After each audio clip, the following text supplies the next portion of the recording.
everybody. Welcome to my 15th episode here at Break Time with Beanie. If you're new to this podcast, this is the place where we talk about anything and everything under the sun and all the shenanigans of life. Dahil lahat tayo may pinagdadaanan and everybody deserves a break to just chill, relax, regenerate, and basically do whatever you want to do. For this episode, we are going to talk about something that's very important, something close to my heart. Initially, I didn't want to make this topic just yet kasi gusto ko talaga merong guest for this episode, pero sabi ko I can do it naman again some other time dahil ang daming pwedeng pag-usapan sa certain topic na ito. And since October is the Mental Health Awareness Month, if you know me, I'm not just big, but I'm also a big mental health advocate. It's something I really believe on and continue to fight for, actually. And I want to discuss, share my thoughts on mental health. Obviously, I'm not a medical expert about this. What we'll talk about is just my personal experiences, perspectives, along with the past research I have read upon. Dahil growing up, wow, growing up, I always found it hard to take care of myself mentally. I didn't know what to do. I didn't know what to believe and why the things that are happening to me are happening to me. The abundance of opinion is there, don't get me wrong. Pero looking back, napakadaming mga maling bagay akong naririnig dati sa iba. And a lot of inaccurate, misleading concepts about mental health that even I myself have theorized. Ang hirap kasi before dahil hindi pinag-uusapan yung mga ganito, di ba? And kung pag-uusapan man, parang nangingibabaw yung mga misconception. The stigma, it's very real talaga. Lalo na at our culture is this conservative, spiritual Christian that shuns these mental problems. Tapos dumagdag pa ang social media kung saan lahat ng unfiltered, unverified, and unhelpful things ay naha-highlight lalo. And it's not just me na may ganitong sentiments. I've talked to countless people throughout the years echoing the same stuff.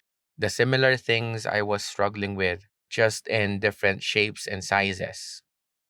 So clearly something is still not right, especially when 7 Filipinos commit suicide every day. And in the year 2020 alone, kung saan lockdown year, that number increased drastically by 57%. Not to mention those affected by depression and any form of mental illness that are underreported or not taken care of properly. Dahil ang ratio of psychiatrist to patient nga naman dito sa Pilipinas is 1 is to 200,000. Grabe, di ba? Although throughout the recent years naman ay nagkakaroon ng development ang mental health wellness sa Pilipinas, bills being passed and schools and workplace trying to adapt a somehow better environment with mental health awareness. Still, there are some misconceptions and toxic beliefs that are still there. And that's what we'll talk about in this episode. We're going to crack open the stigma around mental health and we're going to shed light on it so that you can be more aware what you may be doing wrong or even yung mga naririnig mo sa iba na akala mo tama pero hindi pala. Dahil kung ako nung time na yon ay nakarinig dati ng something about mental health and the correct way to deal with it, then honestly, it would have made my life a whole lot easier. So, let's discuss the common misconceptions and phrases we hear often about mental health. Number one, being depressed is just being sad. Let me start off by saying that depression is more than being sad. Anxiety is more than worrying. OCD or obsessive compulsive disorder isn't just being too tidy or maarte. PTSD is not just about flashbacks. Bipolar is more than mood swings, and schizophrenia is more than seeing things also. And dare I say, addiction is not always just a choice. It's part of it, oo. But when you limit it to that kasi na choice lang siya, you end up trivializing these very serious struggles. Because, there is this psychological, emotional, and especially mental aspect na kailangan mong intindihin. Mga factors that make that person unable to simply give up something even though alam niya na it's bad for him or her. I'm kinda getting sidetracked pero it's the same with depression din kasi. It's not just sadness in the form of kaartehan or dahil extra sad ka lang ngayong araw. Depression is this seemingly uncontrollable sadness that continues to persist for a very long time. According to the American Psychiatric Association, at least 2 weeks. And depression hinders your ability to function properly. Yung mga basic everyday stuff na ginagawa mo lang, like eating, sleeping, socializing, are now these monumental tasks that is so difficult to accomplish. And of course, depression is also linked with suicidal tendencies and finding no purpose or joy in life. Hindi lang siya dahil heartbroken ka or namatayan ka, although those can be triggers. Pero it's something that just happens even when you're at the pinnacle of life and there is absolutely no reason to be sad. Depression can still be very much there. That's why many people don't understand kasi they think na situation based ang depression. Na porket life is good, they should be good too. Depression is a major depressive disorder. It is a legitimate medical condition with psychological and even biological causes. When your foot has been hurting for weeks, 'di ba, you don't walk it out lang. You don't say na wala lang 'yun. Anong tinuturo sa atin? Kapag nakaka-affect na sa day-to-day activities mo at matagal-tagal na itong nananakit, pa-check up mo na. Because you may have a gout or a major sprain, a broken foot, or infection. And it is a medical condition. Need ng mga gamot at ng proper treatment to get it right.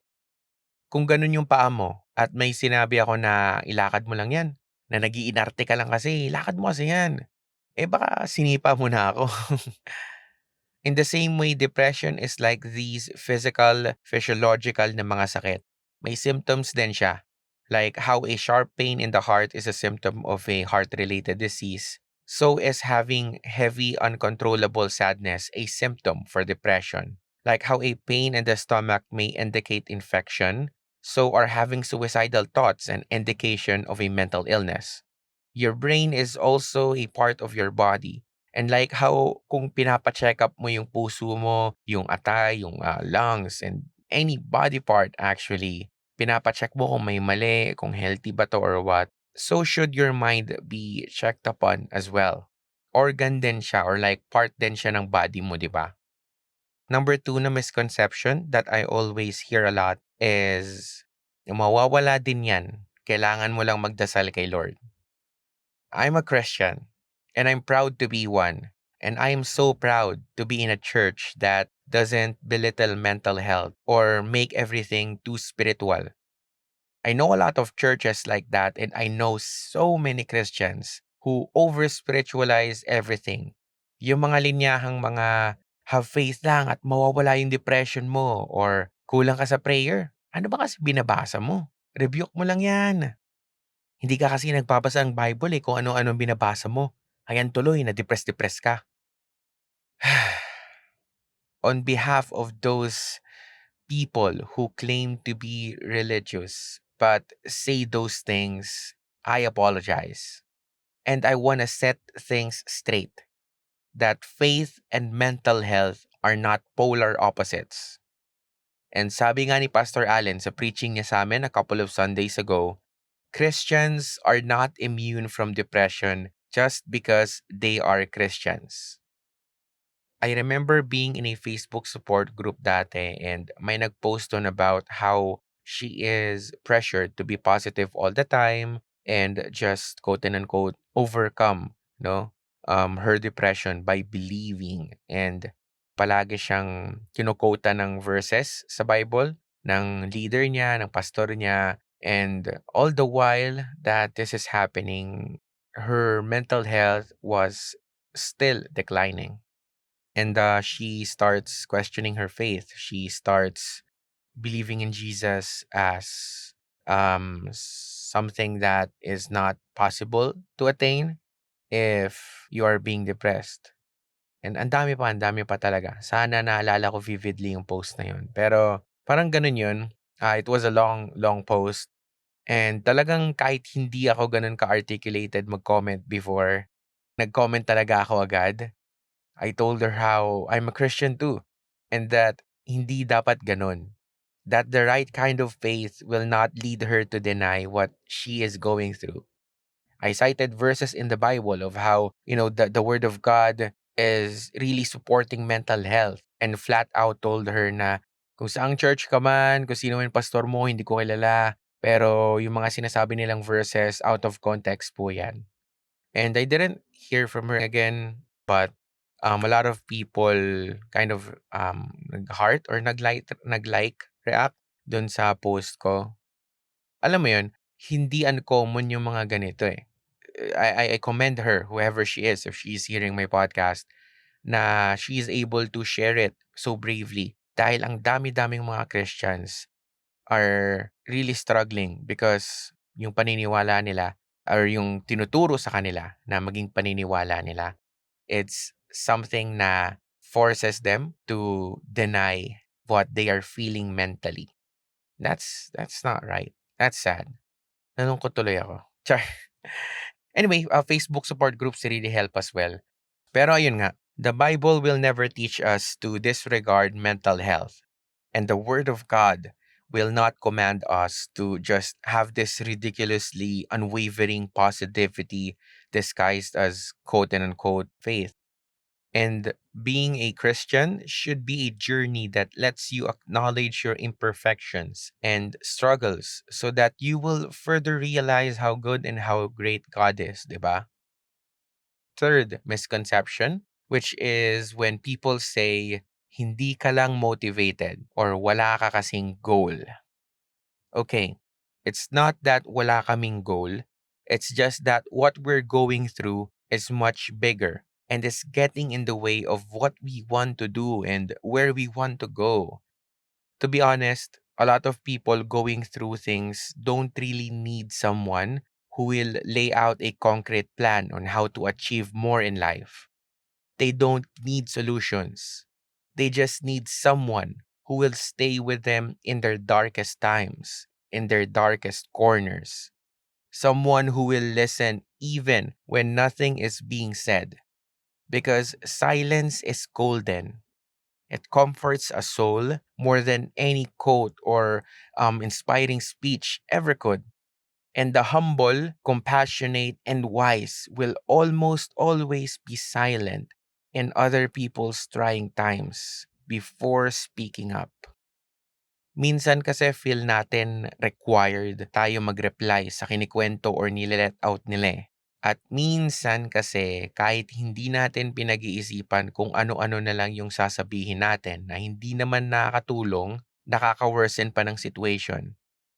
I have this friend na sinabihan siya because of her anxiety na, alam mo, kailangan mo lang kasi ng boyfriend or ng love life. Kaya ka kasi nagkakaganyan ngayon eh. And I was like, what? That's crazy. Love life? Sarap kayo maging single.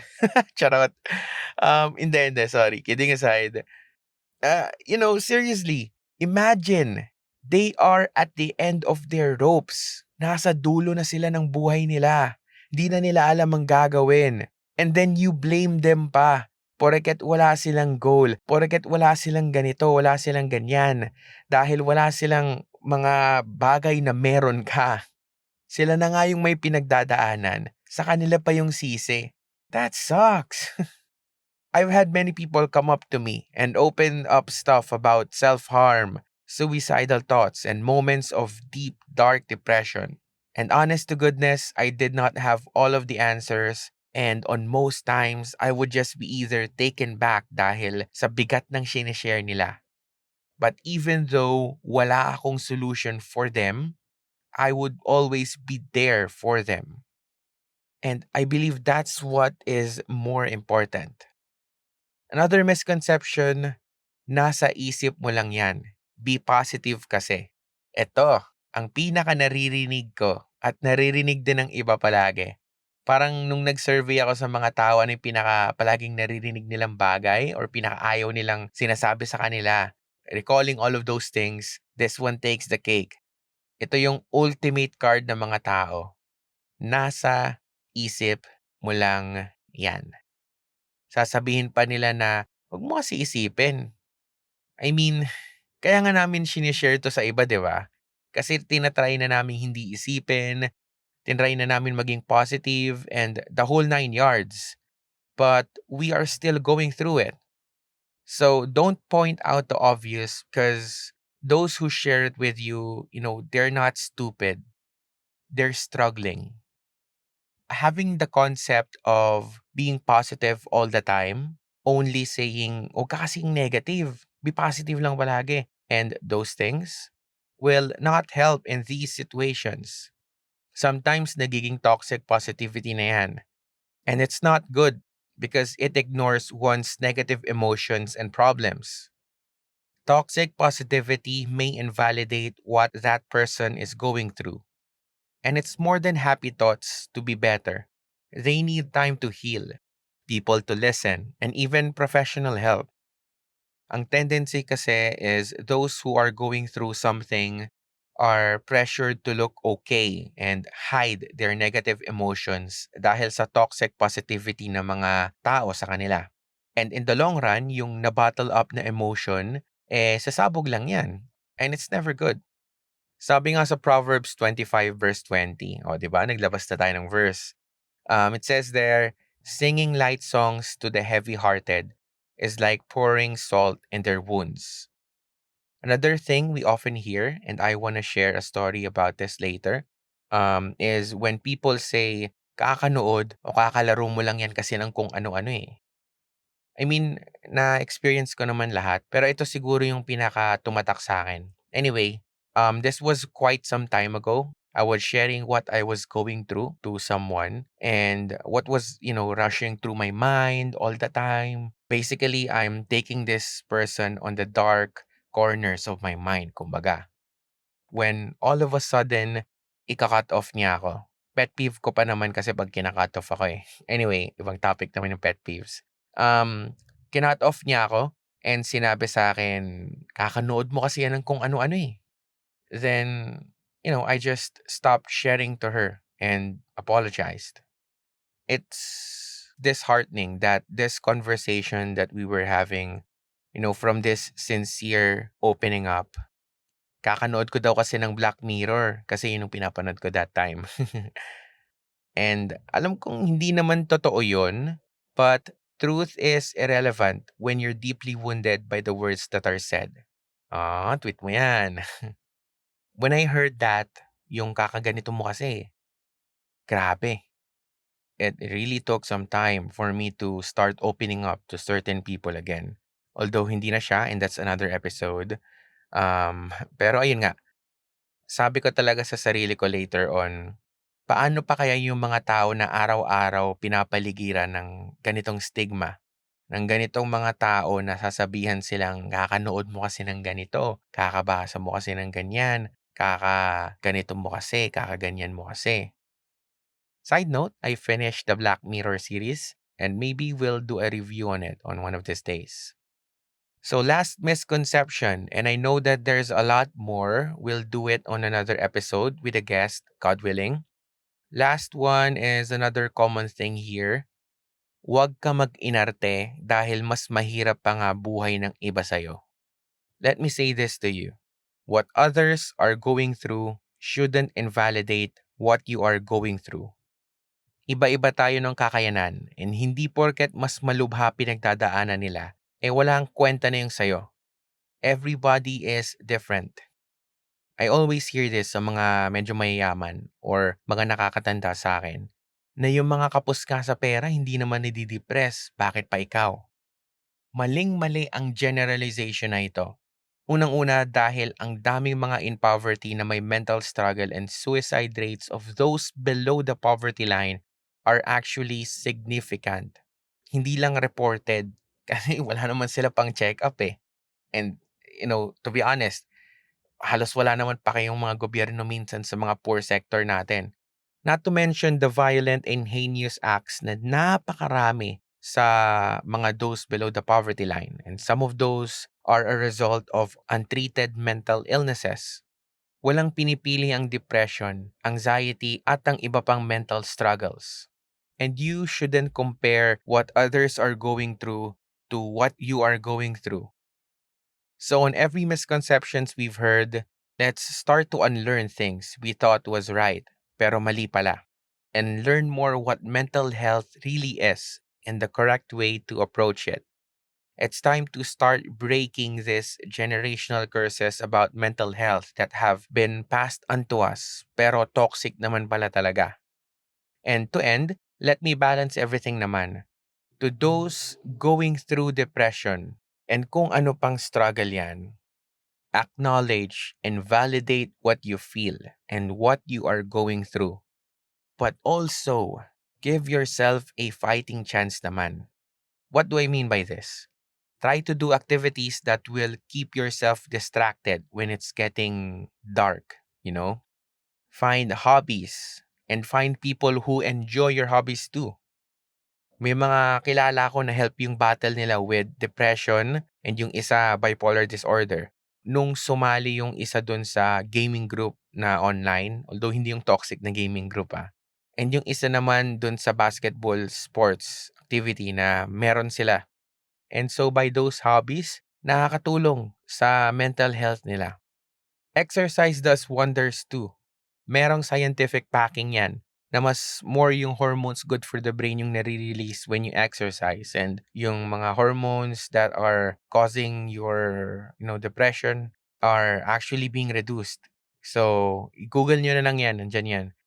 And of course, try opening up to people also. Not everybody, of course, but people you trust. And always consider professional support.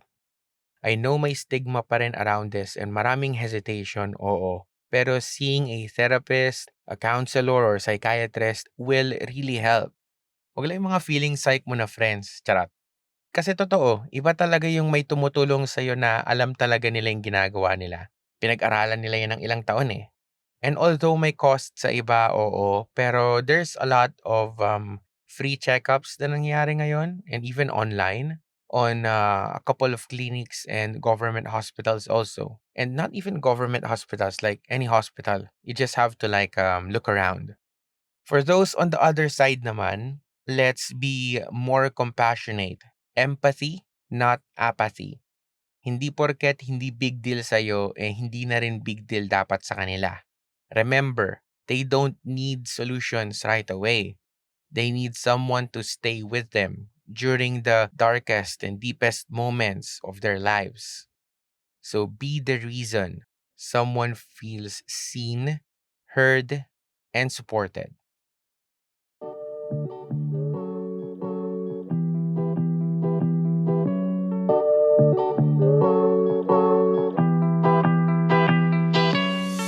Hey guys, thank you so much for listening to my 15th episode of this podcast. This is a very, very, very special episode dahil kaya ginawa ko tong pang 15 yung mental health. Initially, ang dami ko nang nakalinya ng mga topics to talk about, pero sabi ko yung 15th episode ay napaka-special. So gusto ko yung pinaka malapit sa puso ko na topic. So bakit nga ba special ang 15th episode? Kasi ganito yon. When I attended Alec Cuenca's seminar before, nalaman ko na when you are on your 15th episode, you will have surpassed more than 50% of podcasters. So meaning lahat ng nag-podcast sa buong mundo, kapag naka-15 episode ka, nalabangan mo na sila. Because consistency is key in having this podcast. And alam mo yun, napaka-special na dati trailer lang tayo, episode 1 lang tayo. Ngayon, di ba? 15th episode na. Oh. And I thank you for everyone's support on this one. Whether it be a personal support, a prayer support, financial support, yes. A social media support. Salamat. Maraming salamat po for those kinds of support. Arigato, 감사합니다. Keep on sharing my post on Break Time with Beanie. Meron na rin akong Twitter na ginagamit ko lang pang-post sa Facebook. But sure, you can follow it. It's Break Time with Beanie as well. And on Instagram, ayan, mas active ako.